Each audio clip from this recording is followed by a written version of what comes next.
Arclight Red, as there are no runaway Steamkins. Just 12 creatures in Andrew's list. It's Monastery Swiftspear, Bedlam Reveler, and Arclight Phoenix. The last two, Reveler and Phoenix, seems like every version of this, whether it's Izzet, Mono Red, Mardu, Grixis, all seem to play those. But Swiftspears, that's just an Andrews. Yeah, the Mono Red. I think Rudy had 2 copies. But Schneider's on the full 4. He's playing a burn deck. Starts off on Rift Bolt, suspends, and that'll shoot 3 upstairs. Down to 17 goes Michael. Some interesting ones here. One that I've only ever seen in Pauper Burn. He has 4 copies of the card Needle Drop from Morningtide. Well, you see, and it is there a it cantrip is. effect in your deck that's trying to cast 3 instants and sorceries. Yeah. I actually think this card's very charming. It's sort of doing what Manamorphose does for the deck. Yeah, so 1 red, an instant, deal 1 damage to a target that has already taken damage this turn, draw a card. As you saw there. Yeah. Okay, ping you for 1 draw card. If you've Great. ever cast a needle drop, it has probably been targeting your opponent in Pauper or killing the 2/4 Drake. Michael Olson on Jun, down to 13, has taken that burn right now. And Andrew Schneider keeps keeping to go here. Looks like his hand is 2 Arclight Phoenix, a Bedlam Reveler, and a copy of Fiery Temper. Spire Golem is a card I'm thinking of. Many a needle drop has killed a Spire Golem.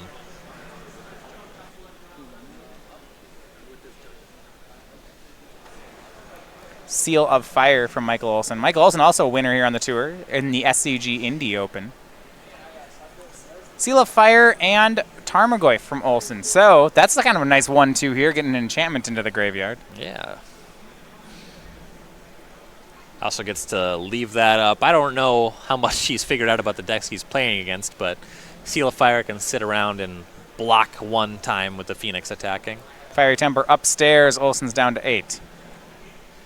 Schneider draws Lava Spike. Shoot that off. So Olson down to 5. At this point he's just looking kind of like a weird burn deck. Right. Like, I don't know if you just couldn't find Sacred Foundries and had to figure the rest out. Yeah, look at the graveyard, though. It's like, yeah, I get it. It's all burn spells. Yeah, sure. Yeah. This is coherent. I understand this. It's a little weird, but I know what your deck is doing. Timerwave swings in for 2, and Olson goes for Liliana of the Veil. I hope Schneider disguises a Fiery Temper. No, it's going to be an Arclight Phoenix. That's pretty good, too. Yeah, Liliana is not great against this build of red. I suspect if he plays 3 instants in a turn, though, that Phoenix isn't going to matter anyway. Well, what if they're Manamorphose? Okay, let's see. You're right. I'm going to say that, and now he's going to chain Manamorphose. Oh, no, he drew Rift Bolt. You know, I think he'll take it here. It's fine. Michael's at 5. Yeah, it's fine. Looks like plenty of instants and sorceries, so he can cast Bedlam Reveler. Kind of wants to decide he wants to suspend the Rift Bolt first, and it seems reasonable. It's very unlikely that he draws into the ability to cast 2 more instants and sorceries. Cast Bedlam Reveler, discards another Arclight Phoenix. All reasonable things to be doing. Yeah. Draws 3 cards. Totally fair. The odds are very low that he does not win the game on the following turn. Tormenting Voice, Arclight Phoenix, and land.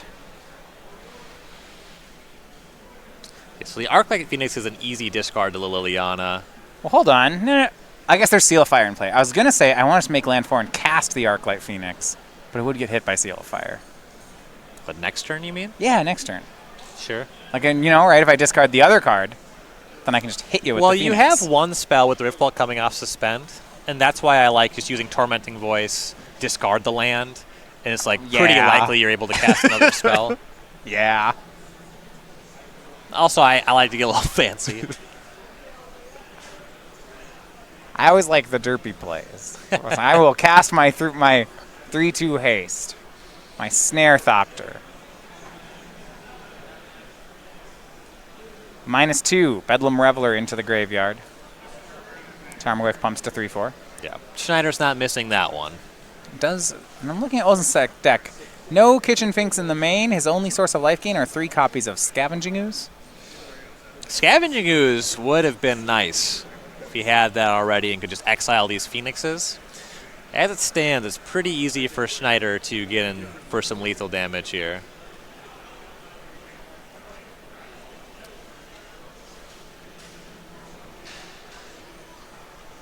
Tormenting Voice from Schneider. He sent that Rift Bolt upstairs. Olson down to 2. And it looks like he picked up a Lightning Bolt. He'll cast Monster Swift Spear and then bolt his opponent.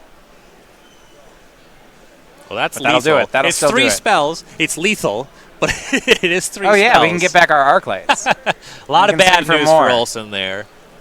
And Schneider cleaning up game 1.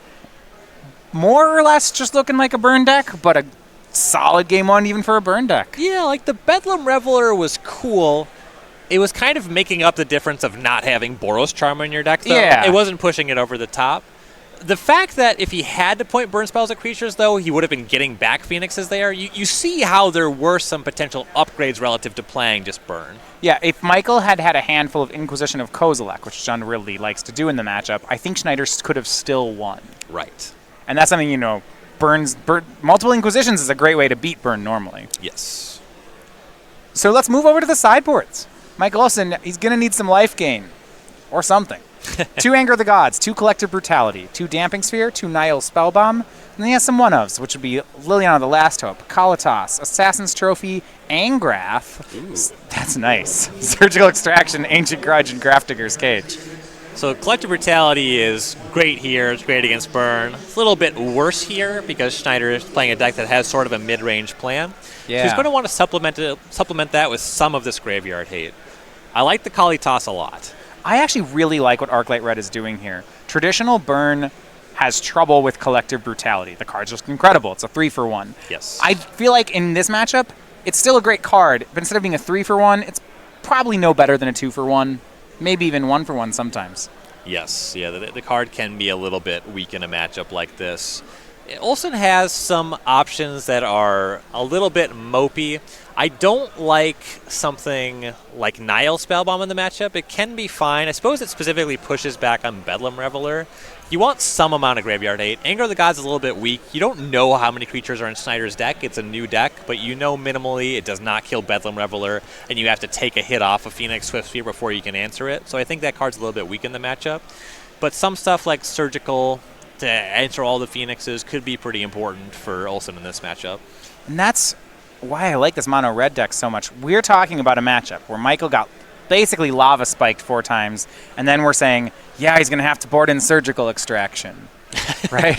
Yeah. Like, how good is that as a burn player to hear that? Yeah, you got to be a little bit thrilled about that. Andrew's side, he has 4 Tormod's Crypt, 3 Molten Rain, 3 Shrine of Burning Rage, 2 Dragon's Claws, 2 Anger of the Gods, and a 1 of Risk Factor. Don't mind Risk Factor in a grindy matchup like this. On the play, I'm a big fan of Molten Rain. On the draw, probably a little bit slow, but...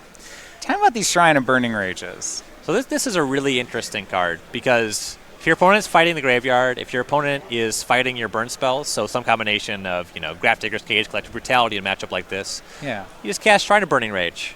And sometimes it does 15 damage. Yeah.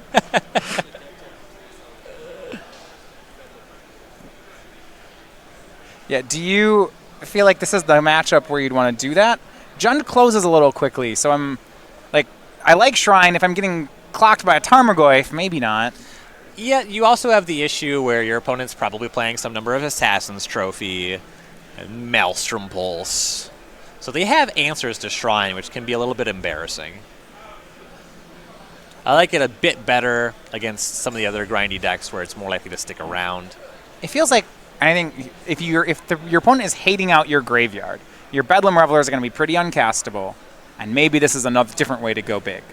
Yeah, against Jund, with Dredge being so popular last weekend, I think you can reasonably conclude that your opponent does have graveyard hate, so pivoting a little bit makes a good amount of sense. So if you haven't had a chance, on our channel, we've recently added last month the Versus Live. It's part of the Star City Games Versus series where some of the top players in Roanoke battle out the top decks of the format, except we stream it live here on this channel every Tuesday and Thursday at 1 p.m. Eastern. Twitch.tv/SCGCHAR. Versus Live has been a super fun show. One thing about it, you're used to the Versus series. You get to watch some of your favorite players play some of the coolest decks and best decks in your favorite formats. But with Versus Live, you get to submit your questions as you watch, and you'll see some of the greatest minds in the game just answer your questions. Mulligan on Michael Olson's side. Ryan, we have some bingo updating we've been remiss in. Yeah. We haven't done it. All right. I'm going to go through some. So, here's what I got. Card with landfall has been played. Aaron Barrett's played a groundswell. We've had a prowess creature get pumped twice in a turn. We've had a Bedlam Reveler do that. We've had a counter draw off a Cryptic Command. Jeez, you got a bunch. We have Rudy. We had a match with the 2018 Open winner. We've had a Conflagrate's been flashbacked. We've had a 5/6 Tarmogoyf. We've had a Riftbolt cast off suspend. And we've had an unstable basic land. So I'm going to check and we've had a runaway Steamkin played. All right. Well, my board's not really advancing as much as yours. I checked off like 9 things. I have an Expedition on the battlefield.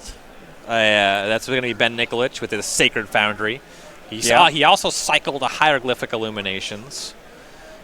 Conflagrate for 2 or more damage. That happened. We have a Bedlam level for 2. We've seen that a couple times. You have an Envy winner, Aaron Barrett. Yep, Aaron Barrett. I was trying to think if we saw a Fatal Push Revolted. I think we only saw it cast. Guilds of Ravnica split card cast. Yeah, the fact that it has to be a split cards, like... Does Snake know this is a Modern tournament? That's a shame.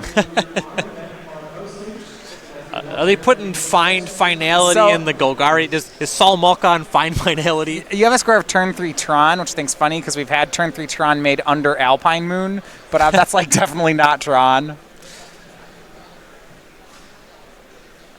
Michael Olson keeping on 5. Andrew Schneider going to suspend Riftbolt again. Secret. See, this Arclight red deck is actually just burn. It's just mono red burn. Yeah, I like this a lot more than the Steamkin build of the deck. It's just way more focused. What are your thoughts? Interestingly, so in regular burn, Riftbolt is considered worse than Lava Spike. But in Andrew Schneider's deck, he's on 4 Riftbolt, 0 Lava Spike. When you're gassing back up with Bedlam Reveler... Or actually, it's 4 Lava Spike. He's Correction. on Lava Spike. Okay. But anyway, the point stands that when you're gassing back up with Bedlam Reveler, pointing removal spells at creatures is a lot easier. The cost is much lower. And as we've been discussing throughout the weekend, Humans is going to be a very represented deck. There's an argument for it being the best deck in Modern, certainly one of the best decks. So pointing removal spells at creatures is going to be important. Here's where the burn comparison starts to fail. Andrew Schneider just playing nothing on turns 2 and 3. Olson missing land drop 3. Schneider going to cast a Faithless Looting. I still want to be like land 4 Arclight Phoenix swing, but I know that's... I've been doing that some in Standard. It's a lot less good to do that in Modern. Off looting, he will discard Arclight Phoenix and another looting. Looks like we're going to then go for Tormenting Voice, discarding a land. Can he make a 3rd spell? That's the question. Now I just really want to Spell Snare or Tormenting a Voice. Lava Spike. Olson to 17, and you get the Phoenix as well. That's better than casting the Phoenix, I suppose. Phoenix will get lightning bolted. And that exchange is just fine for Schneider. Yeah, it'll be back. As Phoenixes are wont to do. And that's a great thing about Faithless Looting. Really easy to stop yourself from flooding in this matchup.